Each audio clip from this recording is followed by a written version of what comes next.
Саламатсыздарбы, Полония дарана қызығушылар. Мен өзім қалама келдім. Бүгін 10 май. Құт дарағын түз жана бат өстіргіз келсе, строй материал алыш үшін. Емне қылышымыз керек. Мен ошаны бір көрсетіп қойын сіздерге.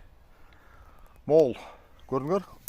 Жондығын бір көрсетейін, қарағала қаншалық жон болчу. Мен кесіп салдым 12 мартта. Бұл жерден бірінші действиялар көрсөтөйлү. Монда бирөө чыгыптыр жанында. То есть экөө чыкканда.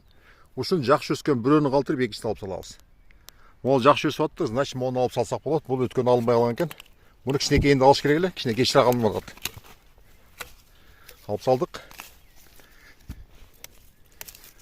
Эми буну түз өстүрүш үчүн, могу жалбырактарын көрүп атасыздарбы? Вот жалбырактары.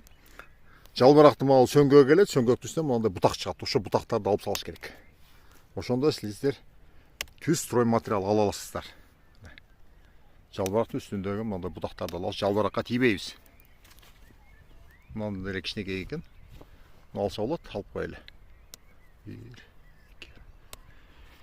Эми бул түз өсөт. Кимдир бирөө сулуулук үчүн тиккен болсаңыздар, бул бутактарын албай эле койсоңуздар болот. Анда бутагы парпай өсөт дагы, чоң көлөкө берет.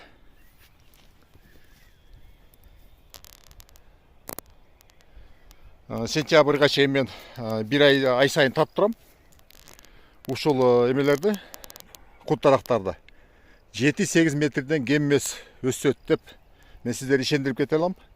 Просто көрүп туруңуздар, подписка алып. Бул чындап эле жакшы өсөт. Буга чейин өскөн 6-7 метрге. Мен ага карабастан түз строй материал алам деп дагы кыркып салдым. Кудай буйрса, аманчылык болсо, август-сентябрда ушундай килтей өсөт. Мен дагы чыгарып сиздерге тааныштырам.